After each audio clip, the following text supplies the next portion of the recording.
Now, a daring prison break in Pittsburgh, Pennsylvania. 6 hardened criminals managed to tunnel their way out of maximum security. But their run from justice came to a screeching halt right here in Texas. This is The Wall, a prison known for its formidable walls and impregnability. In the year 1996, amidst the confines of this prison, one inmate resolved that the time had come to break free. Escaping, however, was no easy feat. It required meticulous planning. Recognizing the impossibility of executing the plan alone, he gathered 6 of his fellow inmates, forming a team with diverse skills. This team embarked on a journey fraught with difficulties and challenges. As they reached the final stage of their operation, 2 members were tunneling their way to freedom when suddenly, alarms blared throughout the prison. An inmate had stabbed a guard, plunging the prison into a state of emergency. While guards escorted prisoners back to their cells one by one, the 2 in the tunnel faced the daunting task of remaining undetected. This tale is filled with intriguing events and bold encounters as the prisoners navigate the challenges of their escape operation. It unfolds within the backdrop of a prison that transitioned from a respected correctional facility to a formidable fortress, leaving you on the edge of your seat. The story doesn't reveal all the details, so let's delve into the gripping narrative. The prison, known as the Western Prison in the city of Pittsburgh, Pennsylvania, USA, was one of the oldest in America and the world. Constructed in 1882, it operated for an impressive 123 years until its closure in 2005. Initially established as a progressive and respectable correctional institution over the course of a century, it transformed into a place resembling hell, mirroring the grim realities of many American prisons. With its imposing exterior reminiscent of a fortified castle, featuring massive walls made of reinforced concrete and sturdy stones, the prison earned its moniker, The Wall. For over a century, no prisoner had managed to escape its confines. The external walls extended 3 meters below ground, and internally, the prison was fortified with gates for each cell and section, numerous external watchtowers, security systems, and a substantial number of guards. In the midst of this prison's turmoil was a man named Nuno Pontes. Yes, the name might sound a bit cute, but Nuno was no easygoing fellow. His entry into the prison stemmed from being a skilled safecracker, specializing in treasury heists. He would break codes and crack safes in stores, offices, and sometimes even houses, utilizing his skills to pilfer their contents. Yet, he also had a penchant for playing the role of Robin Hood, redistributing some of his loot to those in need, his impoverished neighbors, friends facing hardships, or anyone deserving. Despite his recurrent stints in prison, Nuno maintained a lavish lifestyle, acquiring expensive cars, dining at the finest restaurants, and indulging in luxurious places. He was never short of enjoying life to the fullest. In 1992, he was sentenced to 15 years in the Western Prison, the very prison they called The Wall. Observing the deteriorating conditions within the prison, overcrowded beyond capacity, and violence escalating among the inmates, Nuno felt compelled to escape. The violence, at times senseless, unfolded before his eyes, with inmates stabbing each other for trivial reasons. Witnessing deaths among his fellow prisoners convinced him that he needed to break free from this place where survival boiled down to either killing or being killed in self-defense. The idea of escape had been lingering in Nuno's mind for a while, as he found the prison's conditions unbearable, especially the rising violence. However, he waited for the right opportunity, searching for a chance to present itself. Finally, in 1996, a new cellmate named Greg Cunning moved into his cell in the Western Prison, or The Wall. Nuno and Greg quickly formed a bond, finding many commonalities between them. Nuno sensed he could trust Greg, and he felt it was time to start exploring the possibility of escaping the prison together. One day, they sat down together, discussing the possibilities. Their first idea involved breaking down the prison wall, but they quickly dismissed it, recognizing that even if they managed to execute it somehow, the escape would be exposed quickly, leading to their capture. The second idea involved escaping in construction trucks that transported building materials, considering the prison was often involved in maintenance work. However, the prison authorities were vigilant about this, conducting head counts before allowing any truck to leave. The escape through trucks seemed impossible, so they discarded that option as well. The third idea, a classic one, involved digging a tunnel underground. However, throughout the more than 100 years of the prison's existence, many inmates have attempted tunnel escapes, and not a single one has succeeded. There was always a discovery or an unforeseen complication. Nuno knew that they had to approach tunneling differently to avoid the mistakes made by previous escape attempts. Their first challenge was finding a third partner experienced in tunneling, as neither Nuno nor Greg had any expertise in that field. Enter Kevin Billingsley, a prisoner sentenced to 40 years for various crimes, including theft and armed assaults. Kevin had the exact skill set Nuno needed. He was an expert in digging and excavation, having worked in mines in the past. Kevin, already contemplating an escape of his own, was unaware of where to begin or how to execute the plan. This is where Nuno stepped in, convincing Kevin to join forces and offering to take charge of planning the escape route, and all Kevin had to do was embrace his role as the master digger. The mission ahead for Nuno was to pinpoint the location of the tunnel in this massive, enduring prison. To achieve this, he needed to explore the different areas and buildings within the prison. Securing a job inside the prison became crucial, as most prisons have a system for employing inmates. Nuno's best shot at gaining unrestricted access to different parts of the prison was by obtaining a maintenance job. The maintenance position, overseen by the prison engineer, involved upkeep of plumbing, sewage systems, electrical connections, and ventilation systems. Essentially, it covered all areas and sections of the prison. The engineer's office contained detailed blueprints of the entire prison, making it the perfect place for Nuno to work. He successfully secured a position in the prison engineer's office, granting him the authority to enter various maintenance issues within the prison. Through this role, Nuno gathered a wealth of information about the prison's layout, divisions, and systems. Collecting this information was a time-consuming process that took several months. Nuno remained vigilant, always on the lookout for the opportune moment to begin the tunneling project. One day, an opportunity presented itself when a maintenance issue arose in the external storage warehouse. This warehouse, situated outside the prison walls but still considered part of the prison, controlled the inflow of goods and materials from the outside world. It was occasionally used for storage until the items were needed within the prison. Nuno recognized this as a favorable situation, as it allowed easy and unguarded access to and from the street. With the warehouse adjacent to the prison walls, as you can see in front of you, and directly facing the street, Nuno knew that if they could dig a tunnel and reach this warehouse, they could escape to the street directly. It was the perfect exit point for the tunnel. Now he had identified the end point of the tunnel. However, he still needed to determine the starting point, and preferably, it should be as close as possible to the warehouse to minimize the tunnel's length. Luck was on their side once again, because the maintenance building in the prison where Nuno worked was situated directly opposite the external warehouse. This meant that the ideal starting point for the tunnel would be the maintenance building, allowing for a relatively short tunnel to reach the warehouse. But how would they dig a tunnel from the same maintenance workshop where Nuno was employed without being discovered? After examining the prison blueprints in the maintenance workshop, Nuno discovered that there was another room in the same maintenance building, directly beneath it. This room had a crawl space between its floor and the ground, providing an ideal space for tunneling. To clarify further, let's return to the layout. The external warehouse they aimed to reach through the tunnel is on the right, while the maintenance building, divided into two sections, is on the left. The section on the right is the maintenance workshop where Nuno worked. The section on the left is a room connected to the maintenance building, and beneath this room is the crawl space where Nuno planned to dig the tunnel. The challenge was that the room they needed to access for tunneling was closed, and the only entrance was a key-locked iron door guarded by prison officers. Breaking into the room through the door was nearly impossible. Thus, Nuno considered an alternative, penetrating the walls behind the maintenance room. The wall separating them was made of stone bricks, but Nuno had a plan to break through without raising suspicions. He noticed a vulnerability, a water pipe adjacent to the maintenance room that could be used as a point of entry. Nuno, demonstrating audacity and resourcefulness, intentionally broke the water pipe with his own hands, alerting the maintenance engineer responsible for repairs.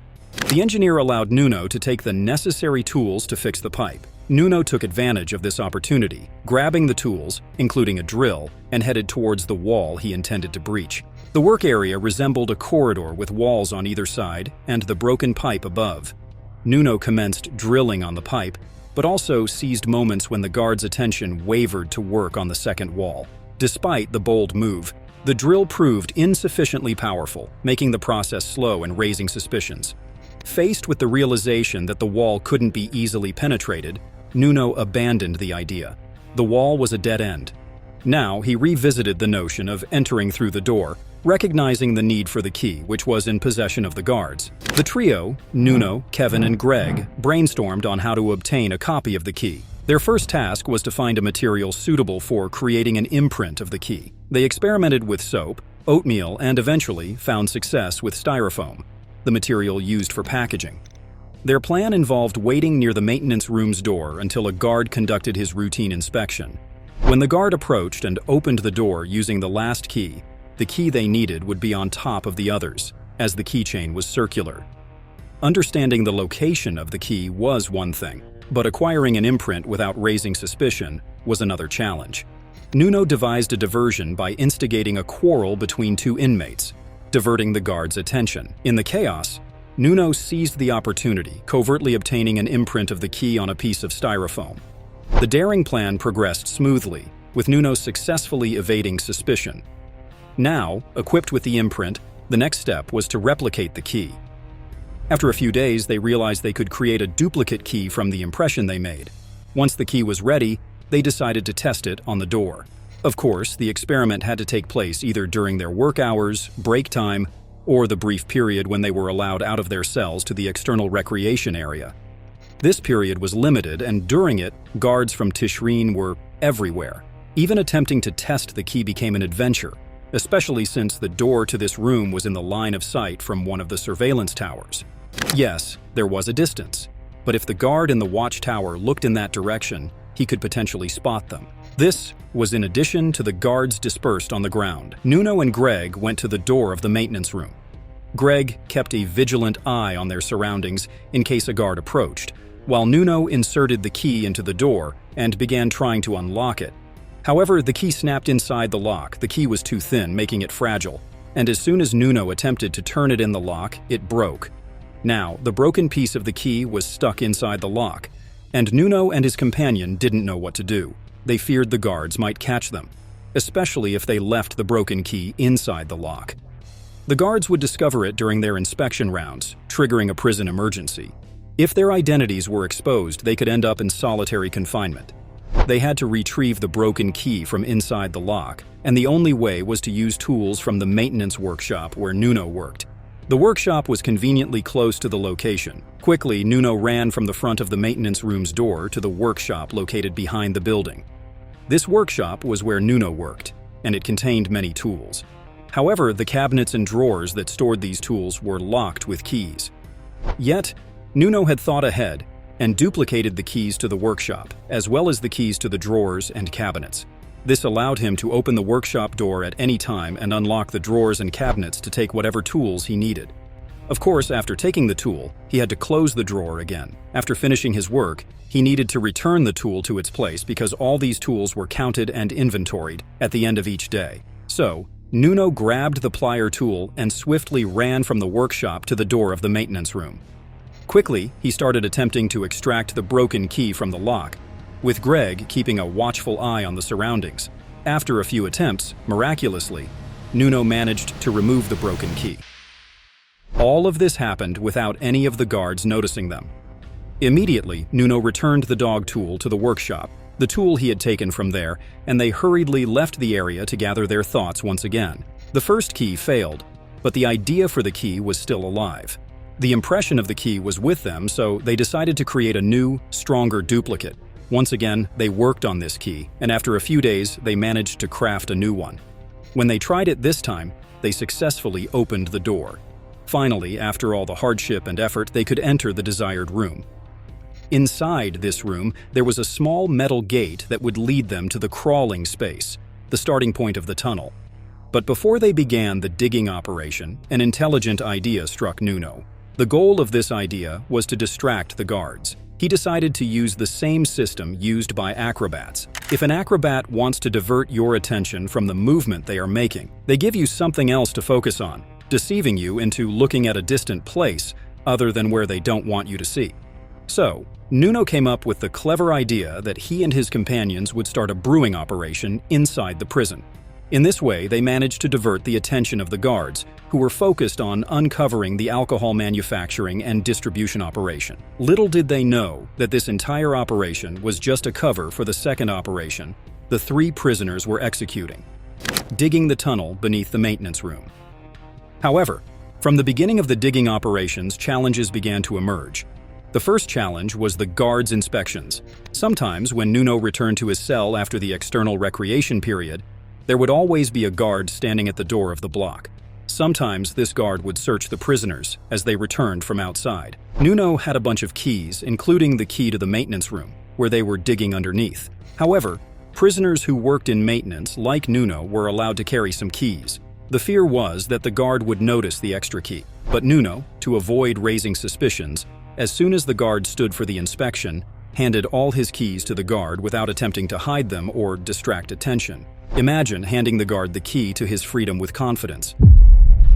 The guard, without suspecting anything, returned the keys to him after the inspection and let him enter his cell as usual. But the challenges didn't stop there. Their comrade Greg, who was Nuno's cellmate and responsible for distributing the alcohol to the prisoners, got caught. The diversion tactic using the alcohol manufacturing and distribution operation backfired, specifically on Greg. While Nuno and Kevin, the mining expert, were not caught, Greg ended up in solitary confinement due to the investigation into this matter. He could have been released after some time to continue working with them on the tunnel, but it seemed Greg had lost his nerves in one moment. He attempted to attack one of the guards, resulting in an extended period of solitary confinement for several months. In this way, Greg was out of the operation for good. He wouldn't be able to participate with them anymore. So, only Nuno and Kevin, the tunneling expert, remained. The 2 of them continued working on digging the tunnel. Of course, Kevin led the digging operations since he was the experienced one. Nuno learned from him and alternated in digging. Each time, one of them entered the room to dig, while the other closed the door behind them. And they agreed on a specific time, during which the other would go and then return to open the door for their partner. The digging operation was by no means easy. The digging tool was just wooden pieces, and they had a small bucket to remove the soil outside the tunnel. They also had helmets with lights that they had stolen from one of the prison buildings. What made the digging difficult was the type of soil, which was almost clay. The prison was situated on a riverbank, so the ground was muddy. They dug with wooden pieces, filling the bucket with mud and soil and throwing it in the crawling space above. Although the tunnel's distance was relatively short, the work required was significant, especially as it needed to be deep enough to surpass the prison walls, which extended about 3 meters underground. The tunnel had to descend at least 4 meters to go beyond the wall. Fortunately, they knew this information from the diagrams Nuno managed to obtain in the maintenance workshop. They were aware of the depth they needed to dig. However, aside from the depth, they had a considerable horizontal distance to cover, approximately 12 meters according to estimates. They had to dig through this distance, needing to extract around 15 tons of soil or mud. To dig this tunnel, besides the significant effort they had to put in, there were many risks involved. One of the primary dangers was the potential collapse of the tunnel, especially since they had nothing to support it. They were digging in the mud near the river, and on top of that, trucks were passing on the road above them. They didn't pass directly above them, but they were close because the prisoners were near the external warehouse, which faced the street and received many goods and supplies for the prison. All these goods and supplies were transported on trucks, and the trucks passing by shook the ground in this area, adding to the risk of the tunnel collapsing. Moreover, the deeper they dug and the further they penetrated the tunnel, the more the oxygen decreased, making breathing difficult. They didn't have a ventilation system, and there was no way to create one. So they had to alternate between digging a bit and then coming out of the tunnel to catch their breath. There were many risks in this operation, but as the saying goes, they were moving forward cautiously. The work was slow, but continuous. Nuno and Kevin were debating the possibility of adding new members to the team. If they increased the number, the workload would decrease and they could dig faster. However, before they could think about whom to add to their group, one of the prisoners began to suspect them. He had been observing them, noting their daily entries and exits from the closed maintenance room. Typically, prisoners turn a blind eye to each other's activities, even if they witness something unusual or wrong. However, this particular inmate named Carmen Keller started to doubt that they were preparing for an escape, and he wanted to be part of the operation. Carmen is serving a life sentence for second-degree murder, A crime that might be unintentional, like reckless driving, or a crime committed in a moment of rage or under the influence, meaning a crime not premeditated. When he confronted Nuno and Kevin, expressing his suspicions, they had no choice but to include him in the group.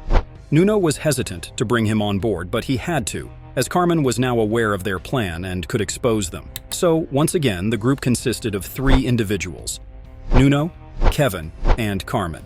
Carmen had almost imposed himself on them, but he brought additional benefits besides contributing to the digging with his hands.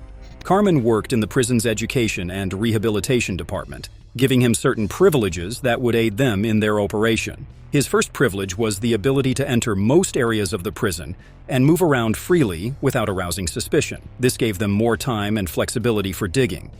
Additionally, Carmen had the authority to grant permits to other prisoners, allowing them to leave their cells or workplaces if necessary. Carmen's inclusion in the group proved to be more beneficial than just having an extra person to dig alongside them. Meanwhile, Nuno began thinking ahead to the post-escape phase. They would need a car to take them away from the prison area once they emerged from the tunnel. Unfortunately, none of them, including Nuno and his associates, knew anyone outside the prison who could help them. For this reason, Nuno decided to add a 4th member to the group, someone with connections outside the prison who could provide them with a car and assist them in their escape. Enter the new member of the group, the old man George Connard. George was a convicted murderer serving a life sentence in the same city as the prison, Pittsburgh. He had connections that were supposed to help them secure a car for their getaway after emerging from the prison. They included George in the group solely to utilize his connections for acquiring a car. As the elderly, George wasn't fit for digging. The remaining 3, Nuno, Kevin, and Carmen, who were capable of digging, intensified their shifts to finish the work quickly. Nuno could dig in the morning, Carmen could contribute during the morning due to his work schedule, and Kevin could dig during the midday and afternoon when prisoners were allowed outside for recreation. After about a month of continuous work, they managed to dig down to a depth of 4 meters and horizontally for about 9 meters, placing them directly under the prison wall according to the prison blueprints. This meant they didn't have much work left. However, the constant risk of being exposed lingered, and it became a reality one day in December 1996. Nuno, accompanied by Kevin and Carmen, went to the maintenance room. Kevin and Carmen entered the room to continue digging, while Nuno closed the door behind them and went to the prison cafeteria to eat. Suddenly, while he was seated and eating, the prison alarm blared, and the guards ordered all prisoners to return to their cells immediately. The reason was that 2 guards had been attacked and stabbed by inmates. Naturally, an incident like this puts the prison in emergency mode. All prisoners had to return to their cells immediately for a head count, individual inspection, and tallying. Now, the problem was that Kevin and Carmen were locked in the maintenance room still digging in the tunnel, and Nuno, along with all the prisoners, was required to return to their cells immediately. What would he do? How would he get his partners out of the room? If he didn't get them out, their plan would be exposed, their sentences would multiply, and they would be placed in solitary confinement for an extended period. So, he needed to come up with a quick solution to this dilemma. As the guards began gathering the prisoners to return to their cells, Nuno, standing in line, requested 2 fellow inmates to create a commotion, promising them a generous reward. The 2 instigated a brawl, and while the guard was preoccupied separating them, Nuno managed to slip out of the line and escape from the area. Immediately, he ran to the maintenance room to get his partners out. Of course, the prison was in a state of emergency, and there was a significant risk of a guard spotting him. However, he had no other option. He opened the room's door, entered quickly, and went straight to the crawl space. When he reached the tunnel entrance, he found Kevin and Carmen almost ready to emerge. This situation was a blessing in disguise because it's not easy to enter and exit the tunnel at such depth and length. Quickly, Nuno informed them that they needed to leave the room. Kevin and Carmen hastily put on their clothes and immediately exited the premises. Fortunately, no guard was present in the area, and each of the 3 managed to return to their cells quickly, without raising any suspicion. It was a miraculous escape from the impending disaster. This incident strengthened the bond and relationship between the 4 prisoners significantly. It encouraged them to dig the tunnel even faster. Each member of the group became more prepared to follow any instructions given by Nuno. They truly saw him as their leader, as he didn't abandon them during challenging times. Instead, he risked himself to save them and the entire operation. Nuno knew that completing the tunnel was just a matter of time. Now his focus had to shift to the post-escape plan. Old George was supposed to arrange for someone to provide them with a car outside the prison, but George couldn't fulfill his task and find that person. Even though this was his sole responsibility, he wasn't even digging with them. Now, Nuno needed to find an alternative solution. The solution that crossed his mind was to steal a car after they got out of prison.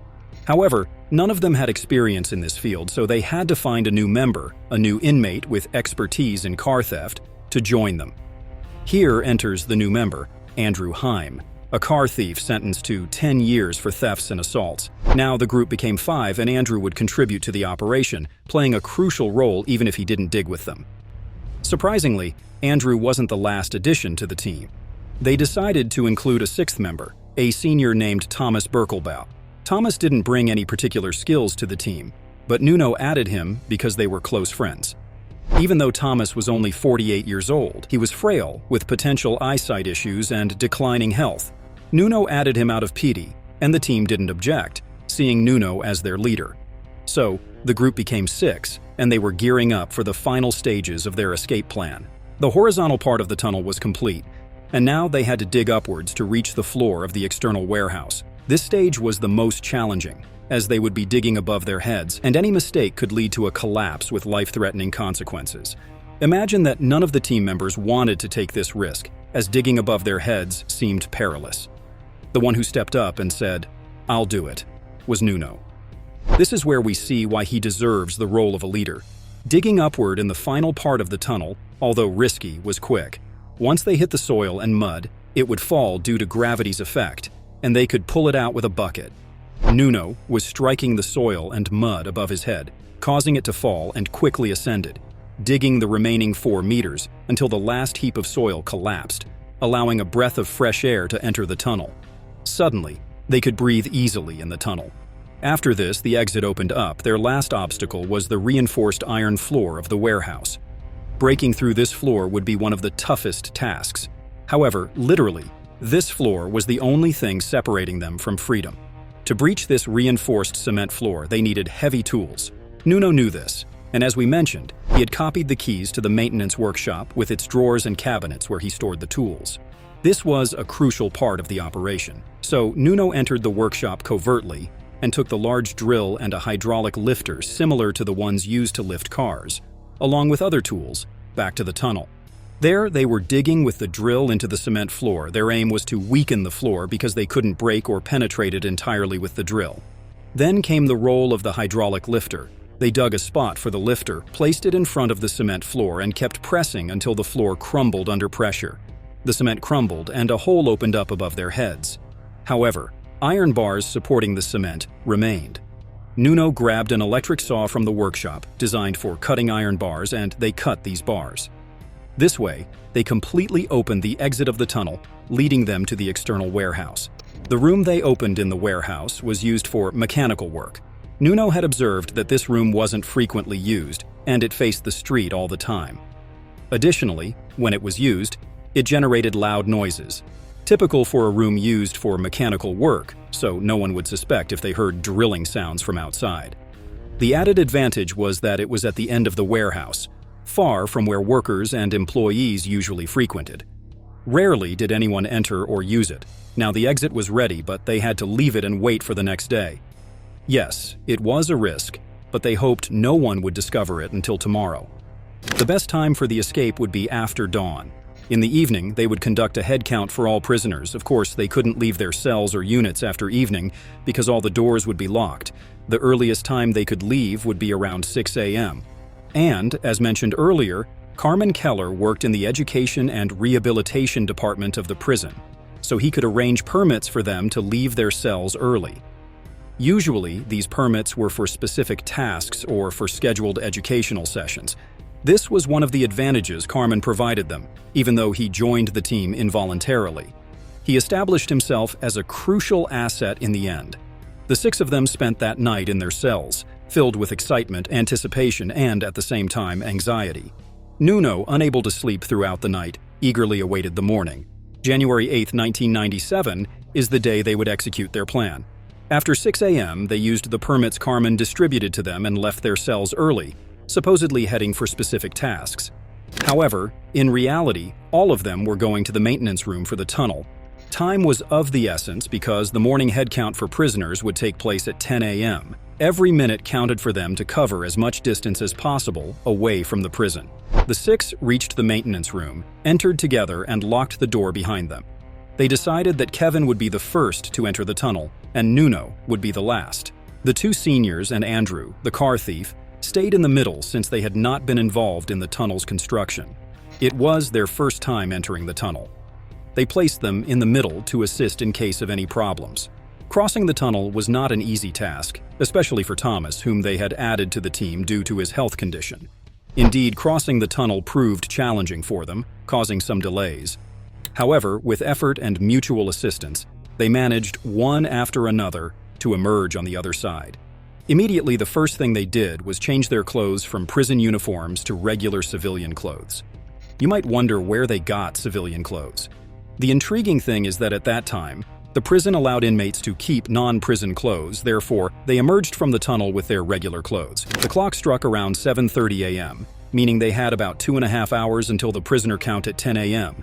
They needed to figure out how to leave the warehouse without getting caught. The door of the room, they were indirectly led to the street. The problem was that there was a prison surveillance tower right above the gate they intended to leave from. The guard in the tower would likely see them, but Nuno had taken helmets from the workshop inside the prison. Each of them put on a helmet. The plan was to pretend they were workers leaving the warehouse. In the end, they were currently outside the prison, so it made sense if the guard assumed they were exiting from inside the prison, especially if their clothes resembled worker uniforms. So, the six emerged from the side door of the warehouse, confidently walked out, and even Nuno raised his head to the guard, greeting him. The guard reciprocated the greeting, believing they were leaving from inside the prison. It was almost like a comedic scene, but you can't blame the guard, how could he know? The next part of the plan was to steal a car. Once they had distanced themselves a bit, Andrew, the car thief, managed to open one of the car doors and, with his expertise, started the car by connecting some wires. They all got into the car and began to drive away from the prison. The plan was to head to Houston, as Nuno had acquaintances in the state who could arrange forged identities for them. In the prison, when 10 a.m. arrived, the daily prisoner count began. When the guards couldn't find the 6 inmates, they realized they had escaped. Immediately, they alerted the police and security authorities, who began searching the area around the prison.